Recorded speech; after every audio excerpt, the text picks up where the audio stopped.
Hair length பார்த்துட்டு தான் hair கட்டுக்கு நீங்கள் சஜஸ்ட் பண்ணணும் கிளைண்ட்டுக்கிட்ட. நிறைய பேர் என்ன சொல்லுவாங்க, நீங்கள் பார்த்துட்டு சொல்லுங்கன்னு சொல்லுவாங்க. அப்போது இவங்களுக்கு வந்து லென்த்து வேணும்னு சொன்னாங்க அப்படின்னா முடிஞ்ச அளவுக்கு நீங்கள் U cut or V cut வந்து சஜஸ்ட் பண்ணலாம். அதுவே ஸ்ட்ரைட் கட் நீங்கள் போயிட்டீங்க அப்படின்னா லென்த்து கம்மியாகிடும்.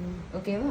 ஸோ நம்ம ஃபஸ்ட்டு ஹேருடைய டெக்ஸ்சரையும் அவங்களுக்கு இருக்கிற டென்சிட்டி அண்ட் தென் ஹைட்டு, அதுக்கப்புறம் அவங்க என்ன வேணும்னு கேட்குறாங்க, ஹைட் வேணும்னு கேட்குறாங்க, இல்லை எனக்கு நீங்கள் ஷார்ட்டே கம்மி பண்ணிவிடுங்க, ஷார்ட்டாக பண்ணிவிடுங்க அப்படின்னு சொன்னாங்கன்னா அதுக்கேற்ற மாதிரி நீங்கள் ஹேர் கட் பண்ணிக்கலாம். ஓகேவா? இப்போ நீங்கள் பார்த்தீங்க அப்படின்னா இது வந்து ஸ்லைடாக நீங்கள் கட் பண்ணும்போது அது பேசிக்கான ஒரு யூவாக தான் நிற்கும்.